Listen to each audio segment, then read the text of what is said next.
Important topic ہے، اور لیکن اس ٹاپک کی طرف جانے سے پہلے میں one of the historical personality of Islam, یعنی اسلام کی تاریخ کی ایک ایسی عظیم شخصیت کا میں نے ذکر کرنا ہے، پھر ہمیں اس سے انشاءاللہ سیکھنا بھی ہے.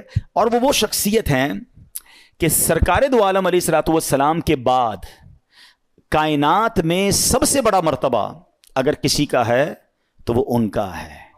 وہ کون ہے؟ وہ حضرت ابراہیم علیہ نبینا علیہ الصلوۃ والسلام ہے. ٹھیک ہے نا؟ کبھی کبھی تھوڑی سی کنفیوژن ہو جاتی ہے کہ افضل البشر بعد الانبیاء وہ کون ہے؟ حضرت ابوبکر صدیق رضی اللہ تعالیٰ عنہ.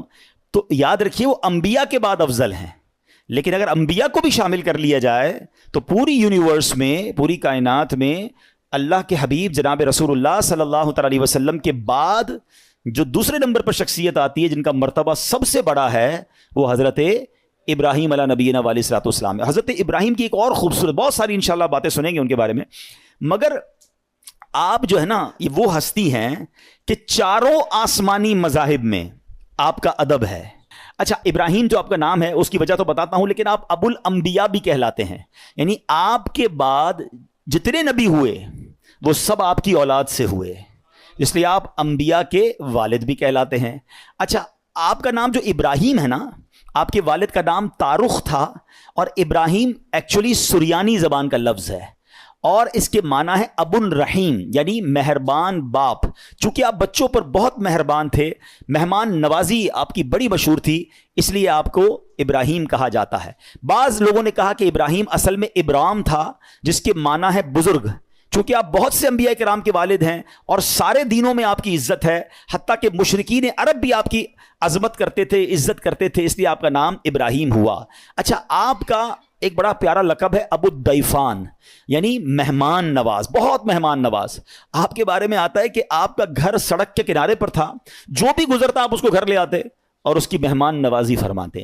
بلکہ مہمان نوازی کی ابتدا جو ہے وہ حضرت ابراہیم علیہ نبینا علیہ الصلوۃ والسلام نے کی ہے. اچھا، پھر اسی طرح آپ کے بہت سارے زندگی میں ایسے ایسے واقعات ہوئے کہ جس کے بارے میں انشاءاللہ جب ہم سنیں گے تو ایمان تازہ ہو جائے گا. یاد رہے کہ کعبے کی تعمیر جو ہے وہ بھی حضرت ابراہیم علیہ نبینا علیہ الصلوۃ والسلام نے کی، اور اپنے بیٹے کے ساتھ مل کر کی، حضرت اسماعیل علیہ نبینا علیہ الصلوۃ والسلام کے ساتھ. یہ جو مقام ابراہیم ہے نا، یہ ایک ایسا معجزہ ہے.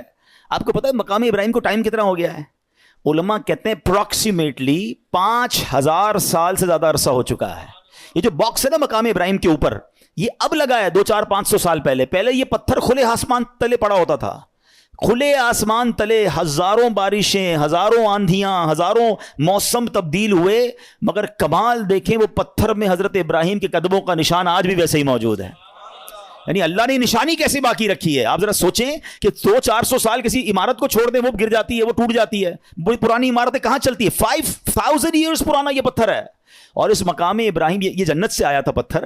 اور اس پتھر کی ایک اور خوبصورت بات، حضرت ابراہیم اس پتھر پہ کھڑے ہوتے تھے تو کعبے کی دیواریں تو بہت اونچی ہیں، تو فرمایا کہ جیسے جیسے کعبے کی دیوار اونچی ہوتی جاتی تھی نا، یہ پتھر بھی اونچا ہوتا جاتا تھا.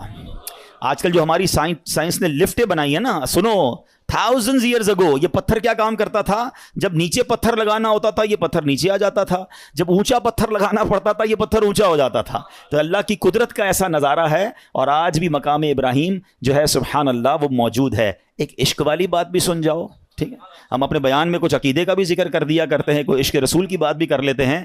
اس مقام پر نماز ادا کرنے کا، اپنی سجدہ گاہ بنانے کا قرآن حکم دیتا ہے، وَاتَّخِذُوا مِن مَّقَامِ إِبْرَاهِيمَ مُصَلًّى، اور ابراہیم کے کھڑے رہنے کی جگہ کو اپنی سجدہ گاہ بناؤ، اپنی مصلی بناؤ، یہاں نماز ادا کرو.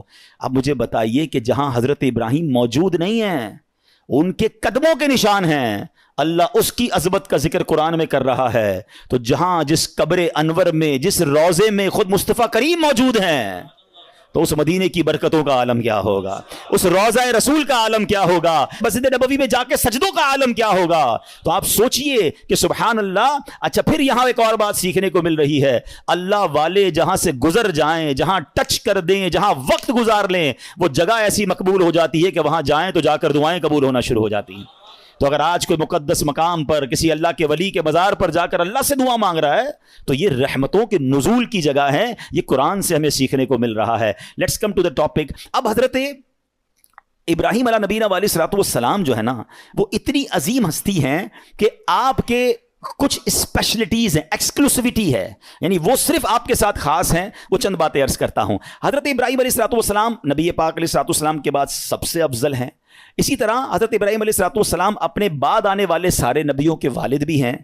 اچھا, اسی طرح آپ ہی کی یادگار حج کے ارکان ہیں, آپ ہی کعبہ شریف کی پہلی تعمیر کرنے والے ہیں. اس طرح جس پتھر پر کھڑے ہو کر آپ نے کعبے کو تعمیر کیا, اس پتھر پر اس کے قریب قیام اور سجدے ہونے لگ گئے, اور قیامت میں سب سے پہلے آپ ہی کو عمدہ لباس عطا ہوگا, آپ کے فوراً بعد جناب رسول اللہ صلی اللہ تعالی علیہ وسلم کو عطا ہوگا. تو یہ وہ مقام ہے حضرت ابراہیم علیہ نبینا علیہ الصلوۃ والسلام کا. اب آتے ہیں آپ کی زندگی کے بہت خوبصورت واقعات ہیں. میں نے کہا نا کہ آج چونکہ ٹاپک میرا توکل ہے تو میں ایک ہی واقعے کو روکوں پہ بات کروں گا, ورنہ حضرت ابراہیم کی سیرت ایسی سیرت ہے, میں نوجوانوں کو, ینگسٹرز کو, سب کو کہوں گا وی مسٹ ریڈ, کیونکہ آپ کی زندگی میں نمرود کی آگ کا واقعہ بھی ہے, آپ کی زندگی میں خانہ کعبہ کی تعمیر کا, اور کس طرح آپ اپنی زوجہ کو, اپنے بچے کو ایک بالکل لک و دک صحرا میں چھوڑ کر آ گئے. کیسا رب پر بھروسہ تھا کہ اللہ کی اطاعت میں دودھ پیتے بچے کو, حضرت اسماعیل کو چھوڑ کر آ گئے, مگر وہاں چھوڑنا پورے مکے شہر کی آبادی کا سبب بن گیا. اور پھر آپ ہی کی زندگی میں وہ واقعہ بھی ہے کہ جس میں کیا ہوا تھا کہ آپ علی نبینا علیہ الصلوۃ والسلام کے ساتھ جو کعبے کی تعمیر ہوئی, آپ علیہ الصلوۃ والسلام کے ساتھ بہت سارے ایسے واقعات, وہ پرندوں کا ذبح کرنا بھی ہے, آپ علیہ الصلوۃ والسلام کے بہت سارے معجزات ہیں جو سننے اور دیکھنے کے قابل ہیں. اور پھر آپ کو جب خواب میں حکم دیا گیا کہ اپنے بیٹے کو ذبح کرو, تو آپ نے اپنے بیٹے کو ذبح کرنے میں بھی کسر نہ چھوڑی. یہ اللہ کے کیسے بندے تھے, ہر قربانی کے لیے ہر وقت تیار ہو جاتے تھے. آپ کو پتہ ہے حضرت ابراہیم کو اولاد کب ملی تھی؟ حضرت ابراہیم اللہ سے دعا کرتے تھے, اسمع یا ایل, اسمع یا ایل. اسمع لفظ عربی کا, اسمع کے معنی تو اللہ سن لے, ایل ہے عبرانی زبان کا لفظ. The meaning of L is پروردگار, اللہ, اے اللہ میری سن لے, مجھے بیٹا دے دے, مجھے اولاد دے دے.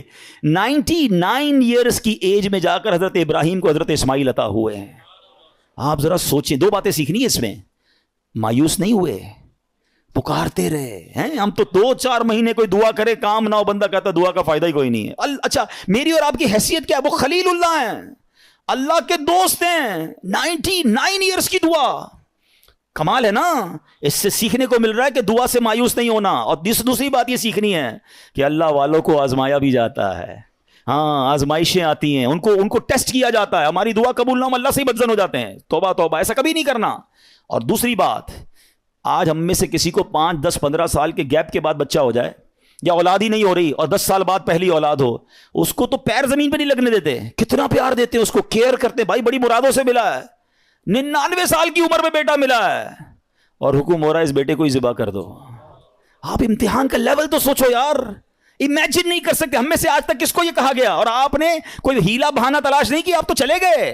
اور بیٹا بھی کہتا ہے ابا جان کیجئے جو رب کا حکم ہے. آپ نے چھری بھی پھرا دی, اپنا کام پورا کیا انہوں نے. وہ تو اللہ کی شان تھی کہ چھری نے حضرت اسماعیل کو کوئی نقصان نہ پہنچایا, اللہ نے جنتی مینڈھا بھیج دیا. اب وہ ذبیح اللہ کہلائے حضرت اسماعیل نبی علیہ الصلوۃ والسلام. سیکھیں ان بزرگوں کی سیرت سے, کیا صبر تھا, کیا بھروسہ تھا.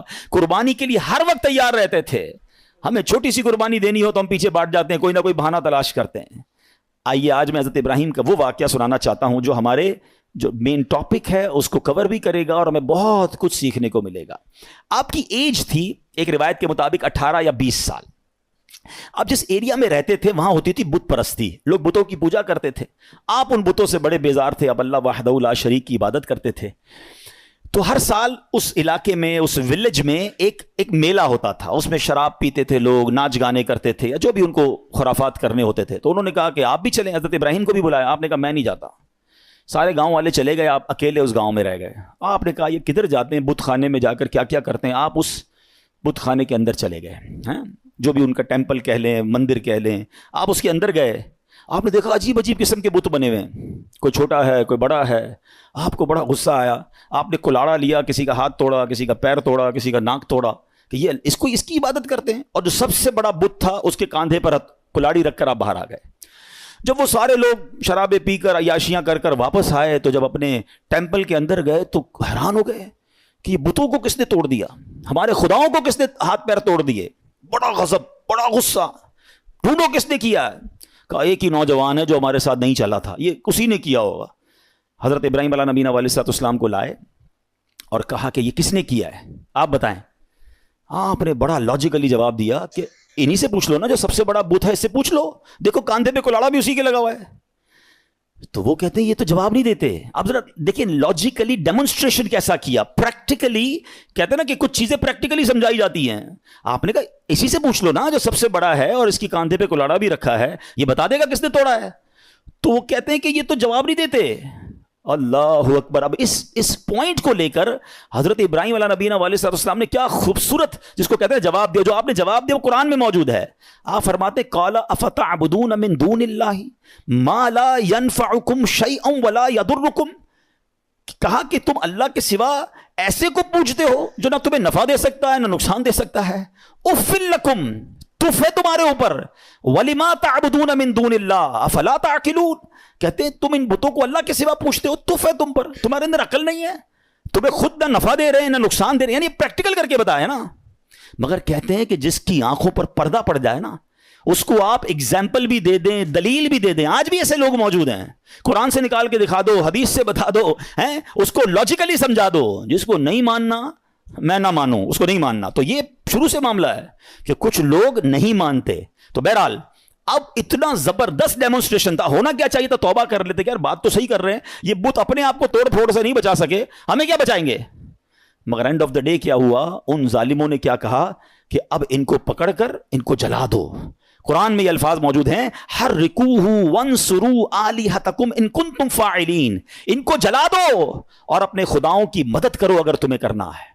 اب ان ظالموں نے حضرت ابراہیم علیہ نبینا علیہ السلام کو پکڑ لیا, ان کو گرفتار کیا, اور اب پلان کیا تھا کہ اب آگ میں ڈالنا ہے. اچھا وہ کوئی چھوٹی موٹی آگ نہیں تھی, ایک بندے کو جلانے کے لیے بہت تھوڑی سی آگ بھی کافی تھی.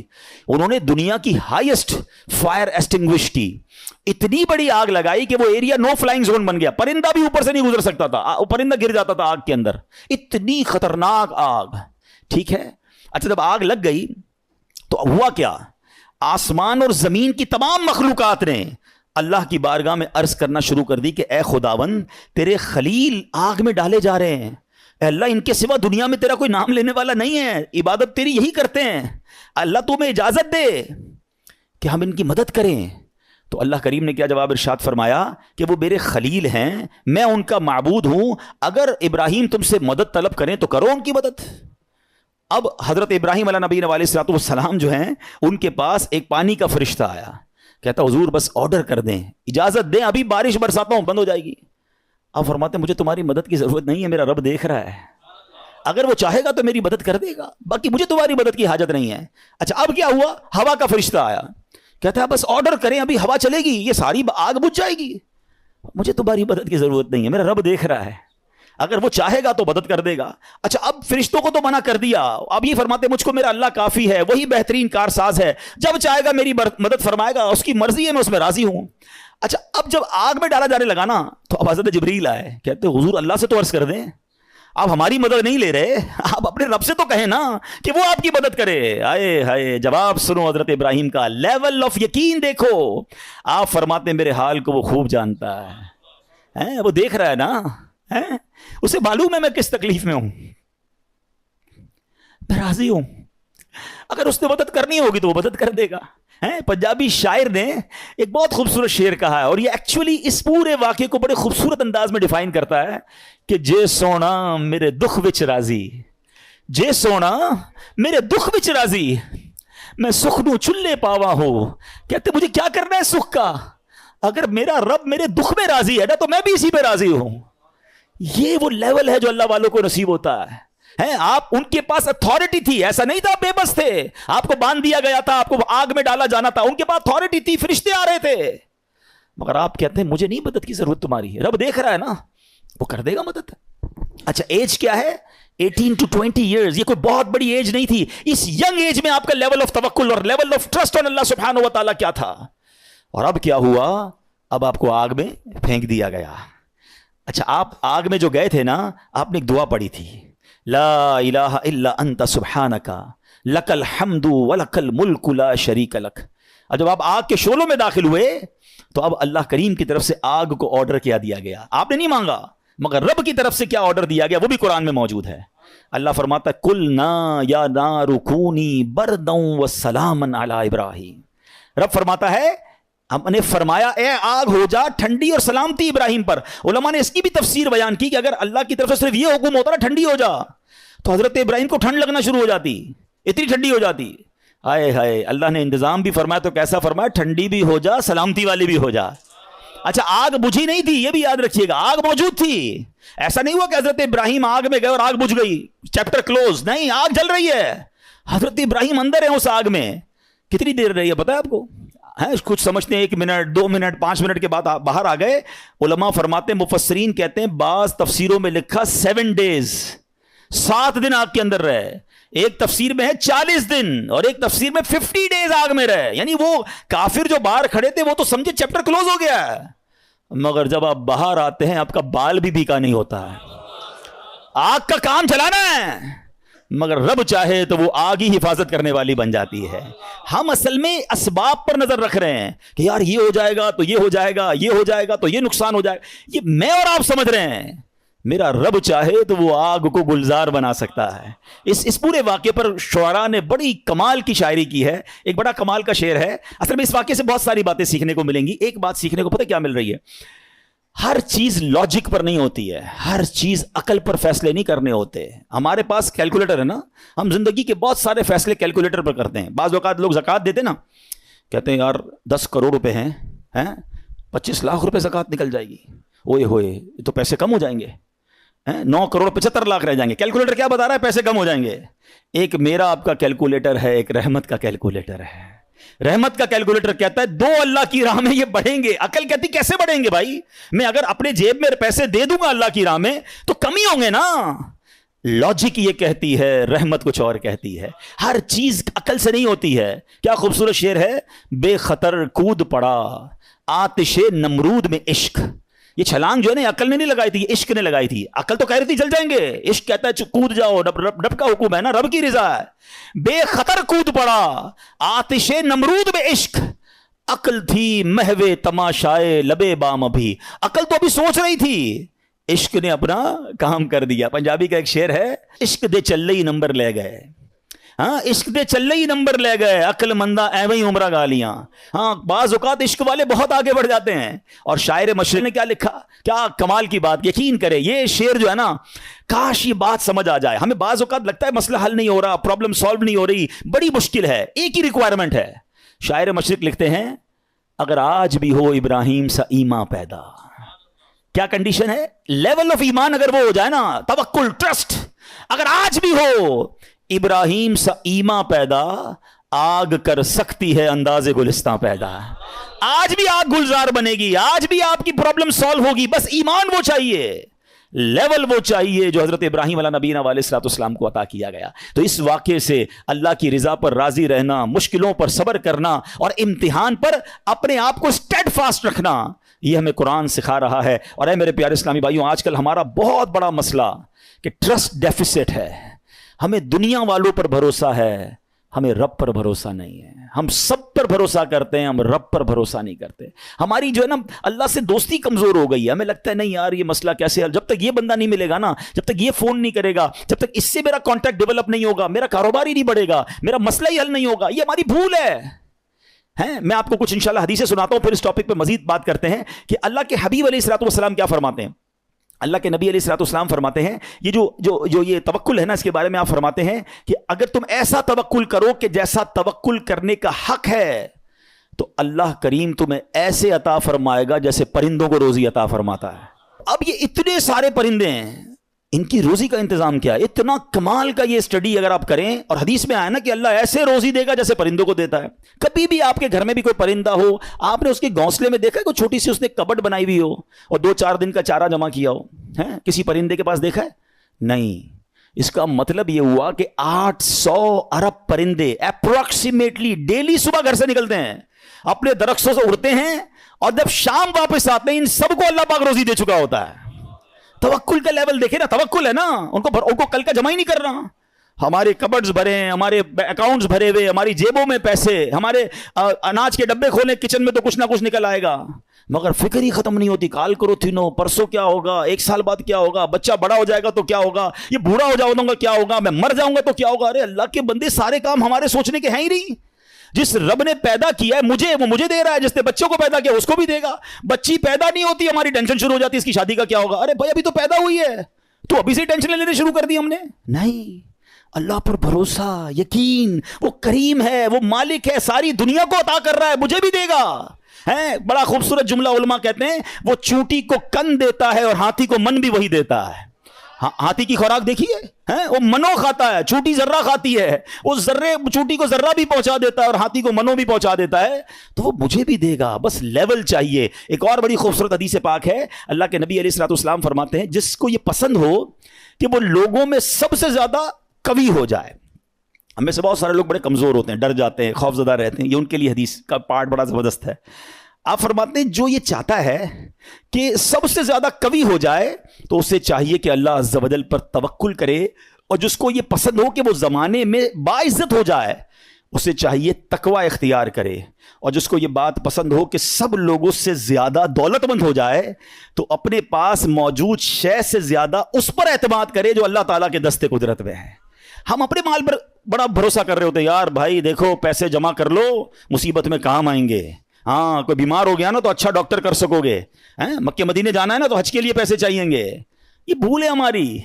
مجھے بتائیے آپ کے پاس کروڑوں روپے ہیں، آپ دنیا کا بیسٹ ڈاکٹر ہائر کر لیں، بیسٹ ہاسپٹل میں چلے جائیں، اللہ نے شفا نہیں دینی تو نہیں دینی.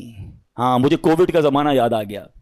پیسے کم تھے لوگوں کے پاس، منتیں کر رہے تھے کہ ہاسپٹل میں کمرہ مل جائے، بیسٹ کمرہ لے لیا، سلنڈر لے لیا، بڑی سورسیں لگتی تھی. مجھے یاد ہے اچھی طرح، مجھے دبئی سے کال آئی تھی. بہت اچھے ہمارے دوست ہیں، اللہ نے ان کو بہت نوازا ہے، بہت نوازا. اور مطلب وہ بندہ ایسا کہ پورا ہاسپٹل خرید سکتا ہے. اس نے مجھے فون کیا کہ عبدالحبیب بھائی میرے چچا جو ہیں کووڈ ہو گیا ان کو. اس وقت بڑا خوف تھا کراچی میں، پورا کراچی لاک ڈاؤن میں تھا. کہہ رہے یار کچھ کر دیں، جتنے پیسے خرچ ہوتے ہیں بتائیں. ان کو کوئی کمرہ، ان کو کوئی ہاسپٹل میں جگہ نہیں مل رہی ہے، سلنڈر نہیں مل رہا، کچھ کریں. یعنی وہ کروڑ 2 کروڑ 5 کروڑ بھی خرچ کر دیتے. کچھ نہیں ہوا اور 2 سے 3 دن بعد ان کا وصال ہو گیا. کدھر گئے پیسے، کدھر گئی سورس ہے؟ یاد رکھیے گا. اور آپ نے بھی دیکھا ہے، میں نے بھی دیکھا ہے، بندے کے پاس کچھ نہیں ہے، ڈاکٹر کہتے نہیں بچے گا. میں کل ایک مریض سے مل کے آیا ہوں، کبھی کہیں گے تو آپ کو انشاءاللہ یہاں لا کے ان سے بات کرواؤں گا. مجھے کہتے ہیں میری رپورٹ میں نے ڈاکٹر کو دکھائی کہ 3 مہینے ہیں تمہارے پاس، 3 مہینے. کل رات میری ملاقات ہوئی، کہہ رہے اس بات کو 4 سال ہو گئے ہیں. میں انہوں نے اپنے روحانی علاج کچھ کیا، وظائف پڑھے، مجھے بتایا سارا، انہوں نے پورا سسٹم بتایا. میرا رب چاہے نا. انہوں نے کہا اس کے بعد میں نے کوئی بایوپسی نہیں کرے کہ لیور کینسر. کہہ رہے تمہیں ٹرانسپلانٹ کرا لو ورنہ 3 مہینے. کہتے نہ میں نے بایوپسی کرائی نہ میں نے کیمو کرائی. مجھے کچھ وظائف ملے، میں نے وہ وظائف کیے. اللہ نے مجھے، آپ کے سامنے بیٹھا میری محفل میں میرا بیان سن رہے تھے. جسے اللہ رکھے اسے کون چکے. تو یہ توکل ہے نا. یہ جو اسباب پر پاگل ہوئے ہیں نا ہم لوگ. اچھا لوگ کہتے ہیں پیسے ہوں گے نا خوش رہیں گے. یہ بھی بے وقوفی ہے. میں اس مسجد میں آیا ہوں، یہاں بہت سارے امیر بیٹھے ہیں، کروڑ پتی بھی نظر آ رہے ہیں، شاید ارب پتی بھی ہوں گے. یہ بھی بھول ہے. یہ ہمارے کچھ اسلامی بھائی کو انفیریٹی کمپلیکس ہوتا ہے، یار پیسے ہوں گے نا تو ذرا خوشی ملے گی. یہ بے وقوفی ہے آپ کی. پیسوں سے خوشی نہیں ملتی. اگر پیسوں سے خوشی ملتی ہوتی نا دنیا میں کوئی امیر غمزدہ نہ ہوتا. میں آپ کو ایک بڑی عجیب بات کہنے جا رہا ہوں، بڑی تجربے کی بات کہنے جا رہا ہوں. دنیا میں جو ہے نا ہر کوئی سخی نہیں ہوتا. زندگی کی گاڑی مسائل کے پہیوں پر ہی چلتی ہے. امیر کے دکھ اور ہیں، غریب کے دکھ اور ہیں. ہاں مشہور آدمی کے دکھ، آپ کو کوئی مشہور لگتا ہے نا، اوئے ہوئے کیا فیم ہے بھائی، جدھر جاتا ہے لوگ جمع ہو، اس سے پوچھو وہ لائف کیسے گزار رہا ہے، اس کی ٹینشن اور ہیں. جس کو کوئی نہیں جانتا اس کی ٹینشن اور ہے. کاروبار کرنا چاہیے جناب، کاروبار میں بڑو مزو ہے. کاروباری کے دکھ اور ہیں، نوکری والے کے دکھ اور ہیں. تو یہ دنیا مسائل کے ساتھ ہی چلے گی. آپ کو اللہ کی رضا پر راضی رہنا ہے. آپ دوسروں کی مسکراہٹ دیکھ کر سمجھتے ہیں یہ سب سے زیادہ خوش ہے، کبھی بیٹھو اس کے دکھ پوچھو، پریشان ہو جاؤ گے. ہمارا تو کام ہی یہی ہے نا. آپ یقین کریں کبھی کبھی کسی کے گھر جاتے ہیں نا، بڑا بنگلہ، وہ بڑا 15 کروڑ کی گاڑیاں کھڑی ہیں، باہر گارڈ کھڑے ہیں. بندہ بولے بھائی کمال عیش کی زندگی ہے. ڈرائنگ روم میں لے جا کے بولتا حاجی صاحب آپ سے ایک کام ہے. اور کان میں آ کے جب اپنا مسئلہ بتاتا ہے نا، بندہ بولے یار اس سے زیادہ تو میں سخی ہوں یار، اتنی بڑی ٹینشن میں بیچارہ. تو یہ نہ سمجھیں، یہ تو قرآن کا اعلان ہے. ہمیں ٹیسٹ دیا جائے گا، ہمیں آزمایا جائے گا. Be ready for that test. کیا کہتا ہے قرآن؟ وَلَنَبْلُوَنَّكُمْ بِشَيْءٍ مِّنَ الْخَوْفِ وَالْجُوعِ وَنَقْصٍ مِّنَ الْأَمْوَالِ. کمال دیکھیں، رب نے یہ فرمایا ہم تمہیں عنقریب آزمائیں گے. اچھا یہ نہیں کہا کہ آزمائیں گے کسی بھی چیز سے، لسٹ بھی دے دی ہے، کوسچن پیپر ڈکلیئر ہے. وَلَنَبْلُوَنَّكُمْ بِشَيْءٍ مِّنَ الْخَوْفِ. تمہیں خوف آئے گا، کبھی دشمن کا خوف آتا ہے، کبھی بدنامی کا خوف آتا ہے، کبھی لگتا ہے یار یہ چیز خراب ہو جائے گی. والجوع، تمہیں بھوک لگے گی، تمہارے پیسے کم ہو جائیں گے، غربت آ جائے گی. ہیں؟ پھر کیا فرمایا؟ نقص من الاموال، تمہارے مال کم ہو جائیں گے، شپمنٹ خراب ہو جائے گی، کوئی مال لوگے وہ مال بیکار ہو جائے گا، آپ کا آرڈر خراب ہو جائے گا، ہوتا ہے کاروبار میں۔ پھر کیا فرمایا؟ الانفس والثمرات، تمہاری باڈی میں پرابلم آئے گی، چلتے چلتے بیماری آ جاتی ہے، بندہ کہتا ہے یار کچھ سب چیزیں سیٹ تھی، یہ کیا ہو گیا، یہ کیا نکلا ہے ٹیسٹ کے اندر، یہ تو ہونا تھا۔ پھر کیا فرمایا؟ والثمرات، تمہارے پھل خراب ہو سکتے ہیں۔ کیا خوبصورت قرآن نے پہلے سے بتا دیا ہے، مگر اس ٹیسٹ میں جو پاس ہوگا، کیا فرمایا؟ وبشر الصابرین، خوشخبری صبر والوں کے لیے، be ready for that test, اور اس ٹیسٹ سے جب آپ گزر جاؤ گے نا، پھر کیا فرمایا؟ الذین اذا اصابتهم مصیبہ قالوا انا للہ وانا الیہ راجعون، جب ان پر کوئی مصیبت آتی ہے تو کہتے ہیں ہم اللہ ہی کا مال ہے، اللہ ہی کی طرف لوٹ جانا ہے۔ تو اللہ کرے کہ ہمارا یہ مائنڈ سیٹ بن جائے کہ جب ہمارے اوپر کوئی، ہمیں جیسے پتہ چلے یار لاس ہو رہا ہے، دشمن سامنے آ گیا ہے، کوئی باڈی میں پرابلم آ رہی ہے، کوئی ٹینشن آ رہی ہے، تو الارم بج جائے میرا ٹیسٹ شروع ہو گیا ہے، میں نے وبشر الصابرین کا مجدہ لینا ہے، ان اللہ مع الصابرین کا انعام لینا ہے، میرا یہ ٹیسٹ ٹائم آ گیا ہے، اب مجھے ثابت قدم رہنا ہے، اب مجھے شکوہ نہیں کرنا ہے، اللہ کی رضا پر راضی رہنا ہے۔ یقین جانو جس دن آپ نے یہ ٹیسٹ پراپر پاس کر لیا، اس کے بعد ایسی خوشخبری ملنی ہے کہ آپ کی عقل حیران ہو جانی ہے۔ بس ہمیں اللہ پر بھروسہ رکھنا ہے، اللہ پر یقین رکھنا ہے، اور وہ رب کیسے عطا فرماتا ہے، سبحان اللہ۔ ایک اور ایمان افروز واقعہ سنیں، پھر میں آپ کو ایک کمال کی آیت سناؤں گا۔ ہوا کیا، ایک بزرگ تھے حضرت حاتم اسم، بہت بڑا نام ہے، ٹھیک ہے، ان کا توکل بہت کمال کا تھا۔ ایک رات اپنے رفقا سے، اپنے دوستوں سے بات کر رہے تھے، تو حج کا ذکر نکل آیا، تو ان کے دل میں بھی حرمین طیبین جانے کی تڑپ بڑھ گئی، تو گھر تشریف لائے اور اہل خانہ سے کہتے ہیں اگر مجھے اجازت دو تو میں حرمین طیبین چلا جاؤں۔ تو بیوی بچوں نے کہا کہ ہمارے پاس تو پیسے ہی نہیں ہیں، فاقے چل رہے ہیں، اور آپ مکہ مدینے جانے کی بات کر رہے ہیں، اور آپ چلے گئے تو ہمارا پیچھے کیا حال ہوگا، ہیں؟ بھروسہ اللہ پر نہیں ہے، اسباب پر، چیزوں پر۔ تو وہ ایک چھوٹی بچی تھی، وہ کیا کہتی ہے، اگر تم لوگ اجازت دے دو تمہارا کیا جائے گا، یہ جہاں جانا چاہتے جانے دو، یہ رزق دینے والے تھوڑی ہیں، کہتے یہ رازق تھوڑی ہیں، رزق ملنے کا وسیلہ ہیں۔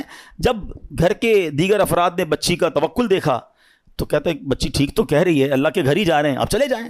حضرت کو اجازت دے دی گھر والوں نے، آپ حج پر روانہ ہو گئے۔ اب صبح ہوئی تو آپ کی جیسے ہی حج کی خبر پھیلی تو آپ کے پڑوسی آ گئے، کہا یہ آپ نے کیا کیا، اس بچی کو برا بھلا کہنے لگے کہ آپ کو اجازت نہیں دینی چاہیے تھی، آپ کے ابو چلے گئے، آپ کے کھانے پینے کے مسائل ہیں۔ اچھا پہلے ایسا تو نہیں تھا کہ 15-20 دن 40 دن کا حج تھا، کئی مہینوں کا ٹریول ہوتا تھا، جاتے تھے آتے تھے، آلموسٹ 4 to 6 month، ہو سکتا ہے سال کا سفر ہو۔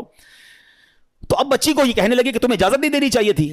آئے ہائے، جب اس بچی نے یہ سنا نا تو آسمان کی طرف سر اٹھایا اور کہنے لگی کہ اے میرے مالک، اب مجھے ان لوگوں کے سامنے رسوا نہ کرنا، تیرے بھروسے میں نے کہا تھا، اب تو نے رسوا نہیں کرنا۔ اچھا ہوا یہ کہ اس شہر کا جو حاکم تھا، جو سمجھ لیں بادشاہ تھا یا گورنر کہہ لیں، وہ شہر کے گشت پر نکلا اور ٹریول کرتے کرتے اسے پیاس لگی، تو اسی حضرت حاتم اسم کے گھر کے دروازے پر آ کر دروازہ بجایا جاتا ہے، کیا گورنر صاحب آئے ہیں، ذرا پانی پلا دیں، پیاس لگی ہے۔ ان کی زوجہ کہتی یا اللہ، ہم وہ لوگ ہیں جن کے اپنے کھانے پینے کے پرابلمز ہیں، اور ہمارے دروازے پر شہر کا حاکم آ کر پانی مانگ رہا ہے، اے اللہ تیری قدرت۔ پانی پلایا تو کسی پڑوسی نے آ کر کہا کہ یہ بڑے غریب لوگ ہیں، اور ان کے والد صاحب حج پہ چلے گئے ہیں، حضرت حاتم اسم ہیں، اور ان کے گھر میں تو فاقے چل رہے ہیں۔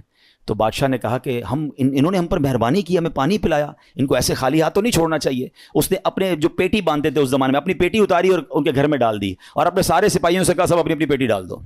سب نے پیٹی کھولی اور ڈال دی، بعد میں وہ پیٹی کے بدلے پیسے آئے اور وہ مالدار ہو گئے، اتنے پیسے ہو گئے، سبحان اللہ۔ اب کیا ہوا، جب یہ سب کچھ آ گیا تو اب وہ بچی زاروں کے تار رونے لگی۔ لوگ کہنے لگے اب تو مسئلہ حل ہو گیا، اللہ نے تمہارا بھروسہ تھا، اللہ نے اتنی مہربانی کی، اتنے پیسے گھر میں آ گئے۔ تو وہ بچی کے جملے سنیے گا، وہ کہتی ہے کہ میں تو اس لیے رو رہی ہوں کہ ہم نے کل رات بھوک کے عالم میں گزاری، جب مخلوق نے ہمارے حال پر نظر عنایت کی تو فقر و غربت سے ہمیں غنی کر دیا، فقر و فاقہ ختم، وی آر ناؤ رچ۔ وہ کہتی ہے جب اللہ کریم ہمارے حال پر نظر فرمائے گا تو لمحہ بھر کے لیے بھی ہمیں کسی کا محتاج نہ رہنے دے گا۔ پھر بچی نے بارگاہ خداوندی میں دعا مانگی، اے اللہ ہمارے والد پر نظر رحمت فرما اور ان کے لیے آسانی فرما دے، وہ تیری راہ میں روانہ ہوئے ہیں۔ کیا کمال کی بچی ہے۔ اور جب اس بچی نے یہ دعا کی تو پھر ہوا کیا، سبحان اللہ، کہ دوسری طرف سیدنا حاتم اسم جب حج کے قافلے کے لیے روانہ ہوئے تو راستے میں امیر قافلہ شدید بیمار ہو گیا۔ لوگوں نے اس کے لیے ڈاکٹر کو تلاش کیا تو ڈاکٹر نہیں ملا۔ امیر قافلہ نے پوچھا کوئی ہمارے ساتھ نیک بندہ ہے، اللہ کا کوئی نیک بندہ؟ لوگوں نے کہا ہاں ہمارے ساتھ تو حضرت حاتم اسم ہے۔ امیر کے پاس آپ گئے، امیر کے لیے دعا کی، اسی وقت اللہ پاک نے وہ تکلیف امیر کی دور کر دی۔ تو امیر نے حکم دیا کہ ان کے لیے کھانے پینے اور سواری کا انتظام کر دیا جائے۔ آپ رحمۃ اللہ تعالی علیہ اپنے بچوں کے لیے پریشان تھے جن کو پیچھے چھوڑ کر آئے ہیں. اسی حالت میں آپ کی آنکھ لگ گئی. خواب میں کسی نے کہا ہے حاتم جو ہمارے ساتھ اپنا معاملہ درست کر لیتا ہے ہم بھی اس کے ساتھ اپنا معاملہ درست کر لیتے ہیں. آپ کو اہل و عیال کے ساتھ جو پیچھے مدد ہوئی نا وہ بھی خواب میں بتا دیا گیا. حج کے بعد جب واپس تشریف لائے تو بچی گلے لگ کر رونے لگی. اس موقع پر وہاں موجود بچوں نے بڑوں سے کہا اللہ پاک اس کی طرف نظر نہیں فرماتا جو عمر کے اعتبار سے بڑا ہو, بلکہ اس کی نظر رحمت تو اس کی طرف متوجہ ہوتی ہے جو اللہ کریم کی زیادہ پہچان رکھتا ہے, زیادہ معرفت رکھتا ہے. تو اے میرے پیارے اسلامی بھائیوں, یاد رکھیے اللہ پر بھروسہ ہو تو بگڑے کام سنور جاتے ہیں. یہ آج کل لوگ جو حرام کام کی طرف جا رہے ہیں نا, کوئی سود کا کام کر رہا ہے, کوئی رشوت کا کام کر رہا ہے, کوئی جناب کہتا ہے نہیں یار جھوٹ بولے بغیر کاروبار کیسے ہوگا. یہ ایکچولی پرابلم یہ توکل کی کمی ہے. آج حرام روزی کا جو بازار گرم ہے نا, اچھا پتہ سب کو ہے کہ میں جھوٹ بول رہا ہوں, پتہ ہے میں ملاوٹ کر رہا ہوں, پتہ ہے میں دھوکہ دے کر پیسے کما رہا ہوں, لیکن جب اس سے پوچھو کیوں کر رہے ہو تو یار کیا کریں, گھر کا خرچہ کیسے چلے گا, مارکیٹ میں سارے ہی جھوٹ بولتے ہیں, میں نہیں بولوں گا تو میرا مال کیسے بکے گا. مجھے بتائیے پھر توکل کدھر گیا, پھر بھروسہ کدھر گیا. یعنی آپ یہ سمجھتے کہ غلط کر کر ہی پیسے ملیں گے, یہ بھول ہے ہماری. یاد رکھیے حرام روزی کے قریب بھی نہ جائیں. یہ وہ غلطی ہے جو ہمارے یہاں بہت بڑی تعداد میں لوگ کر رہے ہیں. آپ یقین کریں, آپ اللہ پر بھروسہ رکھیں اور ایک نیت کر لیں آج کچھ بھی ہو جائے میں حرام روزی کے قریب بھی نہیں جاؤں گا. پھر دیکھیں آپ کے مسئلے کیسے حل ہوتے ہیں. سب سے بڑا پرابلم پتہ ہے کیا ہے, ہمارے مسئلے حل نہیں ہو رہے, ہمیں سکون نہیں ملتا ہے, ہماری ٹینشنیں دور نہیں ہوتی ہیں. پلیز چیک کیجئے روزی حلال ہے کہ نہیں ہے. ایک بار حضرت موسیٰ علیہ نبینا علیہ الصلوۃ والسلام نے ایک شخص کو دیکھا کہ وہ زارو کتار رو رہا ہے, ہاتھ اٹھا اٹھا کر دعائیں کر رہا ہے, یا اللہ یا اللہ یا اللہ. حضرت موسیٰ تو اللہ سے بات کرتے تھے. آپ نے اللہ سے عرض کی مولا یہ اتنی دعائیں کر رہا ہے, اس کی دعا سن لے, اس کی پکار سن لے, اس کا مسئلہ حل کر دے. اللہ نے فرمایا اے موسیٰ یہ اتنا روئے کہ روتے روتے مر جائے, یہ اتنے ہاتھ بلند کرے کہ اس کے ہاتھ آسمان تک پہنچ جائیں, تب بھی اس کی دعا قبول نہیں ہونی ہے. حضرت موسیٰ نے کہا یا اللہ وجہ کیا ہے؟ فرمایا یہ حرام کھاتا ہے, حرام پہنتا ہے اور اس کے گھر میں حرام مال ہے. خدا را اس سے نکل آئیے, ہمت کیجئے, ایک بار آپ بھروسہ کیجئے اللہ پر. مجھے اندازہ ہے اس طرح کے بیان ہوتے ہیں نا تو ڈبل مائنڈڈ ہو جاتا ہے بندہ, یار بات ٹھیک ہو رہی ہے مگر پورا امپائر کھڑا ہوا ہے, پوری فیکٹری چل رہی ہے, پورا بزنس ہی سود پہ چل رہا ہے, جھوٹ پہ چل رہا ہے, بہت ساری غلطیاں ہیں, کیسے نکلوں؟ اللہ سے مدد مانگنی ہے, وہ کریم ہے, وہ ضرور مدد فرمائے گا. ایک اور بات سنیے, یہ بعض اوقات فیملی پریشر کی وجہ سے بھی لوگ حرام کی طرف جاتے ہیں, ڈیمانڈ ہی ختم نہیں ہوتی نا. ایک اور حدیث پاک سنیے, اللہ کرے میری بہنیں سن رہی ہوں, میری مائیں, میری بچیاں سن رہی ہوں, وہ بھی اس حدیث کو سنیں. پیارے آقا علیہ الصلوۃ والسلام نے ارشاد فرمایا لوگوں پر ایک ایسا زمانہ آئے گا کہ مومن کو اپنا دین بچانے کے لیے ایک پہاڑ سے دوسرے پہاڑ اور ایک غار سے دوسرے غار کی طرف بھاگنا پڑے گا. اس وقت روزی اللہ عز و جل کی ناراضگی کے ذریعے ہی حاصل کی جائے گی, یعنی طریقہ بڑا مشکل ہو جائے گا حلال کمانے کا.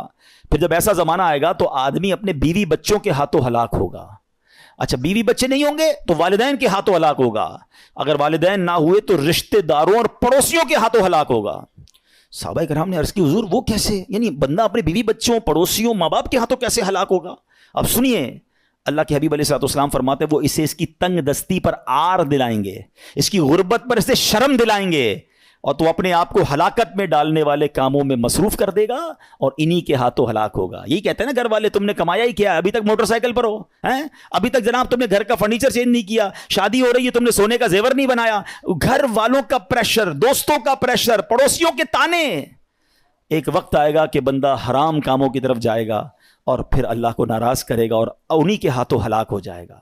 یہاں میں آپ سب کو ایک بات عرض کرنا چاہتا ہوں, پلیز ایک بات یاد کر لو, پیسہ زیادہ ہونا کمال نہیں ہے, اچھا مال ہونا کمال ہے. ہمیں ہوتا پتہ کیا ہے کہ آپ بعض اوقات کسی امیر کو دیکھتے ہیں, آپ کو لگتا ہے یار اتنی گاڑیاں, اتنے بنگلے, جناب مزے میں تو یہ ہے, برکت اس میں ہے. نہیں, ایک جملہ آج یاد کر لیں, سب یاد کر لیں, برکت کوانٹٹی میں نہیں ہے, برکت کوالٹی میں ہے. کسی کے پاس اربوں روپے ہیں, حرام کے ہیں, سکون نہیں ہے, سو نہیں پا رہا, بچے بیمار, نافرمان, گناہگار, وہ پیسے کس کام کے ہیں؟ اور کسی کے پاس تھوڑے ہیں مگر حلال کے ہیں, سکون کی نیند آتی ہے, بڑی بیماری سے اللہ نے بچایا, بچے اور فیملی نیکوکار ہیں. بتاؤ کون زیادہ سکون میں ہے, کون برکت والا ہے؟ پلیز حلال کی طرف توجہ رکھیں. ہمارا سب کا ایک ہی مسئلہ ہے کہ اگر ہماری دعائیں قبول ہونا شروع ہو جائیں ہمارے سارے مسئلے حل ہو جائیں گے. تو دعائیں کیسے قبول ہوں گی؟ ایک سوال کیا گیا پیارے آقا علیہ الصلوۃ والسلام کی بارگاہ میں, حضور اور سوال کرنے والے عشرہ مبشرہ میں سے صحابی ہیں، حضرت سعد بن ابی وقاص رضی اللہ تعالیٰ عنہ. کوسچن کتنا پیارا ہے. کہتے حضور میں مستجاب الدعوات بننا چاہتا ہوں. مستجاب الدعوات کس کو کہتے ہیں؟ جو دعا مانگے وہ دعا قبول ہو جائے. کون کون بننا چاہتا ہے ہم میں سے؟ آئے ہائے، بس آپ اس کی خوبصورتی سمجھیں. اگر میں اور آپ مستجاب الدعوات بن گئے، سارے پرابلم سالو نا. Whatever problem and calamity come towards me, میں دعا کروں گا ختم ہو جائے گی. ایسا ہی ہے نا. اب نبی پاک علیہ الصلوۃ والسلام نے اس بیوٹیفل کوسچن کا آنسر کوئی بہت بڑا نہیں دیا.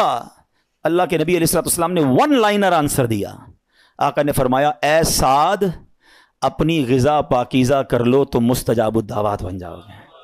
ہائے ہائے، واٹ اے بیوٹیفل وے. بس ہمارا نوالا پاکیزہ ہو، ہمارا رزق پاکیزہ ہو. چھوڑ دو ملٹیپلیکیشن کو، یار وہ آگے بڑھ گیا، میرا تو پھر 2000 گز کا بنگلہ کیسے بنے گا، تو V8 کدھر سے لوں گا، تو جناب اتنا ٹریول کیسے ہوگا. یہ سب چھوڑ دیں. آپ ہمت رکھیں. اور میں آپ کو ایک اور جملہ آج بتا دیتا ہوں. جس شخص نے حرام کو چھوڑا ہے نا، وہ نیچے نہیں گیا ہے.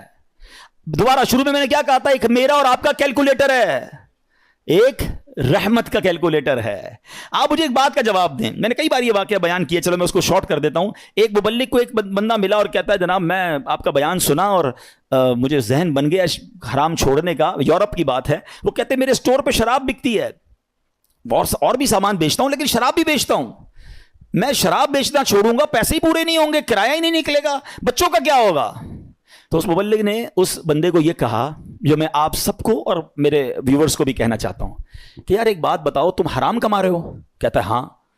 اللہ دے رہا ہے، روزی مل رہی ہے. کہا مل رہی ہے. تم حلال کماؤ گے تو کیا وہ روزی بند کر دے گا؟ مجھے بتائیں نا، رزق دینے والا کون ہے؟ رازق کون ہے؟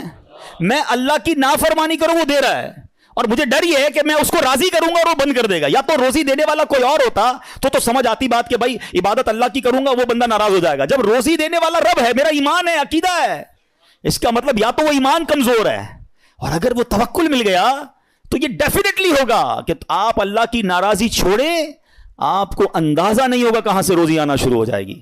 ہوا کیا پتہ؟ سنیں، یہ میں آپ کو پریکٹیکل واقعہ بتا رہا ہوں. 1 یا 1.5 سال بعد اسی مبلغ کی اسی نوجوان سے پھر یورپ میں ملاقات ہوئی. وہ نوجوان ڈھونڈتا ہوا آیا، کہتا ہے میں یاد ہوں آپ کو؟ کہتے یار کچھ یاد تو آ رہا ہے، آپ سے ملاقات ہوئی تھی. کہا میں وہی ہوں جس نے آپ سے وعدہ کیا تھا میں شراب نہیں بیچوں گا. آپ نے کہا تھا کہ اللہ تمہاری روزی میں برکت دے گا. ایسا ہی ہوا ہے، میں نے شراب بیچنا چھوڑ دی، پتہ نہیں کدھر سے روزی آ رہی ہے، اللہ نے برکت ڈال دی ہے. یہ ایک ٹیسٹ ہوتا ہے، یہ ایک پلان آپ کو پہلے لگے گا نہیں ہوگا، اور بعض اوقات کچھ دنوں تک آزمایا بھی جائے گا. آپ بولیں یار مولانا صاحب نے کہا تھا کہ بھائی حرام چھوڑ دو، پیسے زیادہ ہو جائیں گے، میں تو روز کی رشوت 10,000 روپے لیتا تھا، میں نے چھوڑ دی، آج تو 11,000 روپے نہیں آئے. ایسا نہیں ہوگا، کچھ دن آزمایا جائے گا. ہو سکتا ہے اللہ تھوڑی میں ہی تمہیں سکون عطا کر دے، تمہیں برکت ڈال دے، یا پھر تمہیں اپنے غیب کے خزانوں سے عطا فرمائے. اب میں آخر ایک آیت اس بیان کو اینڈ کرتے ہوئے، ایک ایسی آیت ہے ایسا دلاسا دیتی ہے اور اتنی پریکٹیکل قرآن کی آیت ہے. یقین کریں جب پھنس جاؤ نا، اس آیت کو اللہ کرے آپ یاد کر لیں. میں ریفرنس دے دیتا ہوں، آپ ایسا کریں کہ ریفرنس نوٹ کر لیں، اپنے موبائل میں نوٹ کر لیں، پھر خود قرآن پاک سے نکال لیجئے گا. ون آف مائی فیوریٹ آیت آف قرآن پاک. آئے ہائے ہائے، کیا دلاسا دیتی ہے. پارہ نمبر 28 ہے، سورہ الطلاق ہے، آیت نمبر 2 اور 3. ٹھیک ہے، یہ آیت آپ اس کو یاد کر لو، اس کا ترجمہ یاد کر لو. جب بھی ٹینشن میں ہو نا، آپ یہ آیت دہرا لو. اب آیت سنیں کیا ہے. پورا فارمولا اللہ نے قرآن میں دے دیا ہے. اللہ فرماتا ہے وَمَن يَتَّقِ اللَّهَ يَجْعَل لَّهُ مَخْرَجًا. جو اللہ سے ڈرے، اللہ اس کے لیے نجات کا راستہ نکالے گا، اس کو ایگزٹ ڈور ملے گا. پھر کیا فرمایا؟ وَيَرْزُقْهُ مِنْ حَيْثُ لَا يَحْتَسِبُ. اللہ ادھر سے روزی دے گا جدھر تمہارا گمان بھی نہیں ہوگا. اچھا اب اس کو تھوڑا پریکٹیکلی کرتے ہیں. ٹھیک ہے، یہ سفید داڑھی والے بزرگ بیٹھے ہیں، مور دین 50 ایئرز جتنے بیٹھے ہیں نا، میں نے کبھی آپ سے بات نہیں کی ہوگی اس موضوع پر، مگر آج میں بہت عجیب سا دعویٰ کرنے جا رہا ہوں. جتنے یہاں 50 سال سے بڑی عمر کے بیٹھے یا 45 سے پلس ہے نا، اب میں جو جملہ کہنے جا رہا ہوں آپ سب سے پوچھ لیجئے گا. آپ کی زندگی میں ایک بار کم از کم، اس سے زیادہ بھی ہو سکتا ہے، ایک بار ایسا ضرور ہوا ہوگا کہ آپ کو لگا ہوگا یار بس اب ختم، پھنس گئے بھائی، بڑا معاملہ آ گیا ہے، اب نہیں نکل سکتا، ادھر سے نکلوں گا کیسے. اور آپ ایسے نکلے ہوگے کہ آج جب آپ سوچتے تو آپ حیران ہیں یار میں اس پرابلم سے نکلا کیسے. کیلکولیٹر کہتا تھا قرضہ بہت ہو گیا ہے، نقصان بڑا ہو گیا ہے، پیسے پھنس گئے کہیں، کوئی پیسوں کا معاملہ ہوا ہوگا، کوئی بیماری کا معاملہ ہوا ہوگا، کوئی فیملی پرابلم ہوا ہوگا. مگر آج سوچتا ہوں تو حیران ہو جاتا ہوں. ایسا ہوا ہے؟ سب کے کئی لوگوں کے سر ہل رہے ہیں. اس کا مطلب کیا ہے؟ جو اللہ سے ڈرے اللہ اس کے لیے نجات کا راستہ نکالتا ہے. وَيَرْزُقْهُ مِنْ حَيْثُ لَا يَحْتَسِبُ, اللہ ادھر سے روزی دیتا ہے جدھر تمہارا گمان بھی نہیں ہوتا. جو لوگ اس بھروسے سے ہٹ جاتے ہیں نا, دیکھیں واٹ از دا کانسیکوینسز. اگر ہم توکل کو چھوڑتے تو اس کا پتہ ہے پرابلم کیا ہوتا ہے. میں نے میرے بیان کا ٹاپک آج ہم نے اسی لیے رکھا توکل ضروری کیوں ہے. آج ڈپریشن بڑھ رہا ہے, آج سوسائڈز بڑھ رہے ہیں, آج لوگ جناب اللہ سے مایوسی کی باتیں کر رہے ہیں. کیوں؟ توکل ختم ہو گیا. توکل ایکچولی اینٹی ڈپریشن ہے. اگر آپ بھروسہ اللہ پر کر لینا, دنیا کی کوئی بھی چیز سامنے آ جائے. ہمیں کسی نے آگ میں نہیں ڈالا, حضرت ابراہیم کو تو آگ میں ڈالا نا. ایسے بہت سارے بدر کا واقعہ ہم نے سنا. 313 لوگوں کو کیا تھا جذبہ؟ توکل تھا کہ اللہ کے نبی ساتھ ہیں, ہم راضی ہیں, اور اللہ نے فرشتے بھیج دیے.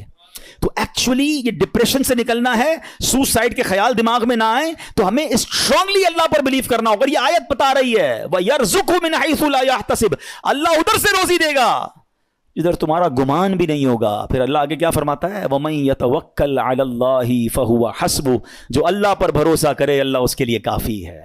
Actually this is the message of Quran. اللہ پر بھروسہ نہیں ہے تو آپ پریشان ہی رہیں گے, اور اللہ پر بھروسہ کر لیں پھر دیکھیں آپ کیسے نکلتے ہیں. ہم دنیا والوں کو اپنی پرابلمز بتاتے ہیں. میں آج آخر میں آپ کو ایک بات بتانا چاہتا ہوں, نہ بتایا کرو دنیا والوں کو اپنے مسائل. ہاں, مت بات کیا کرو. کوئی کچھ کرتا بھی نہیں ہے اور کر سکتا بھی نہیں ہے. میری بیماری کون دور کر سکتا ہے؟ میرا پرابلم, کیونکہ سارے مسائل حل ہونے اللہ کی بارگاہ سے ہیں. دنیا والوں سے ہم بات کرتے ہیں نا, لوگ انجوائے کرتے ہیں, لوگ ہماری بات پر مزے لے رہے ہوتے ہیں. ہمارے سامنے نہیں کہتے, ہمارے بعد لوگوں کو بتاتے ہیں آیا تھا میرے پاس, اس کا فلاں مسئلہ ہے, اس کا فلاں پرابلم ہے, ہاں بڑی بڑی باتیں کرتا ہے یہ والے پرابلم میں. یعنی ہماری پرابلم سے دنیا والے انجوائے کر رہے ہوتے ہیں. کیوں بتاتے ہو دنیا والوں کو بھائی؟ کسی کا احسان کیوں اٹھائیں, کسی کو حالات کیوں بتائیں؟ تم ہی سے مانگیں گے تم ہی دو گے, تمہارے در سے ہی لو لگی ہے. وہ شاعر کہتے ہیں نا, دنیا والے تو درد دیتے ہیں, دنیا والے تو درد دیتے ہیں, درد دل کی دوا مدینہ ہے, درد دل کی دوا. اور کیوں ہو مایوس اے مریضوں تم, کیوں ہو مایوس اے مریضوں تم, آؤ دارو شفا مدینہ ہے. تو ہمیں اللہ اور اس کے رسول کی طرف نظر رکھنی ہے, ہم نے دنیا والوں کو نہیں بتانا ہے. تو ہمیں اللہ پر جب بھروسہ ہوگا نا, میں آپ کو مشورہ دیتا ہوں, آپ اللہ سے باتیں کیا کرو. مجھے ایک بات بتائیں, کبھی رات میں ایسا ہوا ہوگا آپ کے ساتھ کہ آپ بڑے دکھی ہوں گے, ٹینشن میں نیند نہیں آئی ہوگی, بچپن میں خاص طور پہ یا جوانی میں, اور آنکھوں میں آنسو ہوں گے, اور آپ اپنی والدہ کے پاس گئے ہوں گے نیند سے بیدار ہو کر, یا نیند نہیں آ رہی, اور ماں کو کہا ہوگا ماں میں بہت پریشان ہوں, پھنس گیا ہوں ماں, بیمار ہوں یا قرضے میں ہوں, واٹ ایور آپ کا پرابلم تھا. سچ بتاؤ ماں نے کیا کیا تھا؟ کروٹ بدل کر سو گئی تھی کہ بیٹا تو جان تیرا کام جانے, یا ماں بھی بے قرار ہو گئی تھی؟ ماں بھی اٹھ کر بیٹھ گئی, ماں نے سینے لگایا, اللہ سے دعائیں کرنا شروع کر دی. مجھے ایک بات بتاؤ, میں بستر سے اٹھ کر آنکھوں میں آنسو لیے جب ماں کے پاس گیا, اس ماں نے سینے لگایا. کبھی بستر سے اٹھ کر آنکھوں میں آنسو لے کر اللہ کے پاس جاؤ تو صحیح. میرا رب تو وہ ہے جس نے میری ماں کے دل میں ممتا بھی اسی نے ڈالی ہے. وہ کئی ماؤں سے زیادہ چاہنے والا ہے. ہمارا پرابلم یہ, ہم بات ہی نہیں کرتے اللہ سے, ہم سب سے بات کرتے ہیں. آپ اس کو ٹرائی کر کے دیکھ لیں, اور اللہ سے اپنی مادری زبان میں جس طرح بات کرنی ہے بات کریں نا. دنیا میں کسی بڑے آدمی, گورنر, وزیر اعظم, صدر سے بات کرنی اول تو ٹائم نہیں ملتا, نمبر نہیں ملتا, مل جائے تو سیکرٹری بولتا ہے صاحب بہت بیزی ہیں, 15 دن بعد موقع ملے گا. اچھا پھر ملاقات 5 منٹ کی ہوگی. کتنی کنڈیشن ہے یار. میں تو کہہ رہا ہوں خدا سے بات کرنی ہے, احکم الحاکمین سے بات کرنی ہے. کیسے ہوگی؟ پوچھو مولا علی سے. کہتے ہیں جب میرا جی چاہتا ہے, میرا رب مجھ سے بات کرے, میں قرآن پڑھنے لگ جاتا ہوں, اور جب جی چاہتا ہے میں اللہ سے بات کروں, میں دعا کرنے لگ جاتا ہوں. کیا 2 وے کانورزیشن ہے یار. نو بڈی بٹوین می اینڈ اللہ سبحانہ و تعالیٰ, نو سیکرٹری, نو ٹائم لمٹ. جتنی بات کرنی ہے کرو نا. ہاتھ اٹھاؤ اکیلے میں, کبھی کبھی تہجد میں بیٹھا کرو. یہ مسجد میں بھی آ کر نا کونا پکڑ لیا کرے, کبھی کبھی فوراً چلے جاتے ہیں لوگ, اور اللہ سے باتیں کریں. اے اللہ پریشان ہوں, اے اللہ بیمار ہوں, پھنس گیا ہوں مولا, کاروبار ٹھپ ہو گیا ہے, روزی کے مسائل ہیں, بیماری کے, جو آپ کے دل میں اللہ سے بات کرو. آپ یقین کرو وہ دینے والا ہے. وہ خود فرماتا ہے ادعونی استجب لکم, مانگو میں تمہیں عطا کروں گا. جس دن اللہ پر آپ کا بھروسہ بڑھ گیا نا، آپ کو دعا کا لطف آ جائے گا. اب اللہ سے پتہ ہے ایک اور بڑی پیاری قرآن پاک کی آیت کا جز ہے، وہ کیا ہے؟ وَأُفَوِّضُ أَمْرِي إِلَى اللَّهِ، میں اپنے سارے کام اپنے رب کے سپرد کرتا ہوں. ہم کہتے ہیں نا یار میں آج گیا تھا بھائی فلاں جگہ فائل جمع کرا کے آیا ہوں، مسئلہ حل ہو جائے گا، بہت بڑی شخصیت کو دے کر آیا ہوں فائل. جب آپ یہ پڑھو گے نا تو دل سے آواز آئے گی فائل جمع کرا دی اللہ کی بارگاہ میں. وَأُفَوِّضُ أَمْرِي إِلَى اللَّهِ إِنَّ اللَّهَ بَصِيرٌ بِالْعِبَادِ، اللہ اپنے بندوں کو دیکھ رہا ہے. تو یہ دعا میں شامل کرے اس وظیفے کو، اپنے معاملات اللہ کے سپرد کرنا سیکھو. اب ایک وسوسہ، یار مولانا صاحب کہہ تو رہے ہیں دعا تو کرتا ہوں، مسئلہ حل ہی نہیں ہوتا. مکے جا کر بھی دعا کی، مدینے جا کر بھی دعا کی، فلاں مزار شریف پہ بھی کی، فلاں بزرگ سے بھی کروائی، 10 سال سے دعا کر رہا ہوں، مسئلہ تو حل ہی نہیں ہو رہا. آپ کہتے ہیں اللہ سے مانگو اللہ دے گا. اب شیطان ہے نا، کوئی نہ کوئی تو دماغ میں بات ڈالے گا. پہلے تو اللہ سے جب محبت کر لو گے نا، تو حضرت ابراہیم نے کیا کہا تھا؟ میرا رب دیکھ رہا ہے نا، جے سونا میرے دکھ وچ راضی، میں سکھ نو چلے پاوا ہوں. اللہ نے اگر میرے نصیب میں آزمائش لکھی ہے میں اس پر بھی راضی ہوں، کیونکہ بہت کچھ دیا ہے نا. حضرت رابعہ بصریہ رضی اللہ تعالیٰ عنہ کا ایک قول یاد آ گیا. ایک بندہ سر پہ پٹی باندھ کے جا رہا تھا. آپ نے دیکھا سر پہ پٹی بندھی، کیوں باندھی ہے پٹی؟ کہ سر میں درد ہے اس لیے پٹی باندھی ہے. آپ نے فرمایا کبھی صحت کی پٹی باندھی تھی؟ یہ جملہ بہت گہرا ہے، سمجھو اس کو. یعنی یہ آپ اللہ کی ولیاں ہیں نا، یہ اللہ والے نے ان کے نزدیک یہ بھی شکایت ہے کہ سارے شہر کو بتا رہے ہو کہ اللہ نے آج درد دیا ہے. ایک دن درد دیا تو تم پٹی باندھ کے گھوم رہے ہو. 29 دن صحت دی تو لوگوں کو بتایا اللہ نے کتنا دیا ہے. وہ کبھی اس کو آپ نے کاؤنٹ کیا؟ کبھی تھوڑی دیر کے لیے دھوپ میں کھڑا کر دیا تو آپ واویلا کرنا ہم شروع کر دیتے ہیں. ساری زندگی چھاؤں میں رکھا، کبھی کبھی پرابلم آتی ہے، کبھی کبھی بیماری آتی ہے، باقی زندگی تو عیش کی ہے. تو اللہ سے محبت کرنا سیکھو. تو میں یہ کہہ رہا تھا وسوسہ کیا ہے کہ یار مانگی جا رہا ہوں کام تو ہوتا نہیں ہے. اب میں اس وسوسے کی کاٹ آپ کو ایک ایگزامپل کے ذریعے سمجھاتا ہوں. آپ کا چھوٹا بیٹا ہو، بچہ ہو یا بھائی ہو، اس کا گلا خراب ہو جائے، بخار ہو جائے، کھانسی ہو جائے، اور وہ کہے ابو میں نے شربت پینا ہے ٹھنڈا اور آج آئس کریم بھی کھانی ہے. ہاں بھائی بتائیں کھلائیں گے؟ جواب دیں. نہیں کھلائیں. اچھا رو رہا ہے، گر گڑا رہا ہے، نہیں میں نے کھانی ہے آج میں کھا کے رہوں گا، آپ کھلا دیں گے؟ اچھا آپ بھی نہیں کھلائیں گے؟ رو رہا ہے پھر بھی نہیں کھلائیں گے؟ نہیں کھلائیں گے. اچھا اب آپ کا ایک دوست ساتھ بیٹھا ہے، کہے گا یار کتنے ظالم ابو ہو، بچہ رو رہا ہے کھلا دو آئس کریم، کیا ہو گیا؟ آپ کیا رپلائی دیں گے؟ میں والد ہوں، مجھے پتا ہے کب میرے بچے کو کیا دینا ہے. یہ کہتے ہیں نا، میں والد ہوں مجھے معلوم ہے میرے بچے کو کب کیا دینا ہے. اب ذرا دل سے میرا جملہ سننا، تم والد ہو تمہیں پتا ہے بچے کو کب کیا دینا ہے، میرے مالک کو نہیں پتا مجھے کب کیا دینا ہے. میں رو رہا ہوں، میں گر گڑا رہا ہوں، میں ادھر جا رہا ہوں، میں ادھر جا رہا ہوں، میں سب سے دعائیں کروا رہا ہوں، نہیں ہو رہا میرا مسئلہ حل. ارے مان لو نا یہ میرے لیے بہتر ہے، میرا رب نہیں کر رہا یہ میرے لیے بہتر ہے، میرے ماں باپ میرے لیے برا نہیں سوچتے، تو وہ خالق اگر اس کو یہی منظور ہے تو یہی میرے لیے بہتر ہوگا. کاش یہ جس دن یہ توکل کا لیول مل گیا آپ کو کبھی کسی پرابلم میں ٹینشن نہیں ہوگی. کام ہو گیا تب بھی راضی رہو گے، نہیں ہوا جب بھی راضی رہو گے کہ میرے رب نے نہیں کیا نا، یہی میرے لیے. میں نہیں سمجھ پا رہا، مجھے نہیں. بچوں کو کہاں سمجھ آتی ہے؟ وہ کہتے ہیں ابو اچھے نہیں ہیں، امی اچھی نہیں ہے، مجھے نہیں دے رہی چیز. ابو امی کو پتا ہے کیوں روک رہے ہیں. ارے میری آپ کی عقل اتنی، ہمیں یہ سمجھ ہے کہ بچے کو کب کیا دینا ہے کیا نہیں دینا. جس نے کائنات بنائی اسے نہیں پتا مجھے کب کیا دینا ہے کیا نہیں دینا. کچھ لوگوں کو مال علماء کہتے ہیں اس لیے نہیں دیا جاتا کہ وہ امیر ہو جائیں گے تو نافرمان ہو جائیں گے، ایمان سے ہاتھ دھو بیٹھیں گے. کچھ لوگوں کو غریب اس لیے نہیں بنایا جاتا کہ وہ غریب ہوں گے تو فقر و فاقہ کی وجہ سے اسلام سے چلے جائیں گے. اللہ کی دین ہے، اللہ کی مرضی ہے. وَتُعِزُّ مَن تَشَاءُ وَتُذِلُّ مَن تَشَاءُ. میں اور آپ ہوتے کون ہیں اعتراض کرنے والے کہ اس کو امیر کیوں بنایا، اس کو غریب کیوں بنایا، اس کو لمبا کیوں بنایا، اس کو چھوٹا کیوں بنایا. ارے رب کی مرضی، وہ خالق اور مالک ہے، ہم بندے ہیں، ہمارا کام ماننا ہے، ہمیں اس سے محبت کرنا ہے، ہمیں اس پر بھروسہ کرنا ہے. خدا کی قسم اگر آج میں اور آپ توکل کو پالیں زندگی گزارنا آسان ہو جائے گا. تو آج کے بیان میں یہ پیغام لے کر جاؤ کہ میں نے سب سے زیادہ اگر کسی سے محبت کرنی ہے تو اپنے مالک سے کرنی ہے، کیونکہ اس نے سب سے زیادہ عطائیں مجھے دی ہیں. ارے میں جب پیدا نہیں ہوا تھا جب سے مجھے نواز رہا ہے، میں ماں کے پیٹ میں تھا اس نے میرے ہاتھ پیر سلامت رکھے، مجھے لنگڑا پیدا نہیں کیا، مجھے بغیر ہاتھ کے پیدا نہیں کیا. کہ بچے نابینا پیدا نہیں ہوتے؟ کیا دل کے سوراخ والے بچے پیدا نہیں ہوتے؟ میرے رب نے مجھے پورا پیدا فرمایا. اور سنو کس دور میں پیدا کیا؟ میں 5,000 سال پہلے بھی پیدا ہو سکتا تھا، میں کسی اور نبی کا بھی امتی بن سکتا تھا. میرے رب نے بن مانگے مجھے میرے نبی کا امتی بنا دیا. یہ اس امت میں بنایا جس امت میں داخل ہونے کے لیے انبیاء تمنا کیا کرتے یا رسول اللہ. اب ذرا سوچیں کہ کہ کس قدر ہم پر مہربانی ہے. یہ ہم نے مانگی تھی. میں نے اور آپ نے کیا پیدا ہونے سے پہلے دعا کی تھی, یا اللہ صحیح سلامت بنانا, اندھا مت بنانا, بہرا مت بنانا, گونگا مت بنانا, اے اللہ مجھے جو ہے وہ نبی پاک کا امتی بنانا. Nobody ask. ہمیں تو پتہ ہی نہیں تھا. ہم کسی غیر مسلم ماں باپ کے گھر میں بھی پیدا ہو سکتے تھے. نہیں ہوتے بچے پیدا کرسچنز کے گھر میں, جیوز کے گھر میں, ہندوؤں کے گھر میں.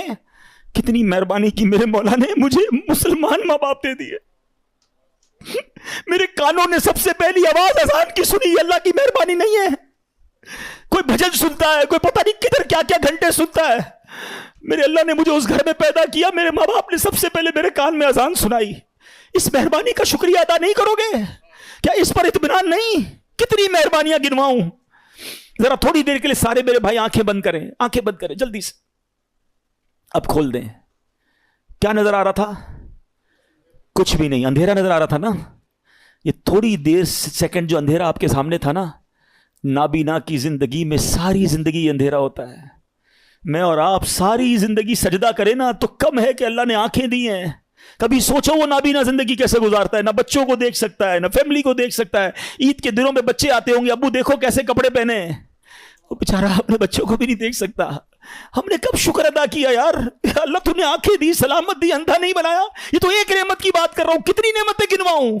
نا شکری, شکوے, کمپلین, آلویز کمپلین. محبت کرو اپنے رب سے. ارے بہت دیا ہے, بہت. اور سچی بات یہ, جتنا گناہگار ہوں نا, جتنا بڑا نافرمان ہوں, نافرمانوں کو کون دیتا ہے؟ آپ جاب سے فائر کر دیتے ہو, آپ کی بات نہ مانے امپلائی فارغ, بچہ بے نافرمان گھر سے نکال دیتے ہو. میں تو کتنا بڑا نافرمان ہوں, مگر روز دیے جا رہا ہے, روز دیے جا رہا ہے, کوئی نعمت واپس نہیں لے رہا. اور ہم اللہ سے ہی شکوہ کرتے ہیں, اللہ پر ہی بھروسہ نہیں کرتے. آج سیکھ کے جانا ہے, آج بدل کے جانا ہے, آج اپنے رب سے محبت کا درس لے کے جانا ہے. مجھے کسی سے اتنا پیار نہیں کرنا ہے جتنا مجھے اپنے رب سے پیار کرنا ہے.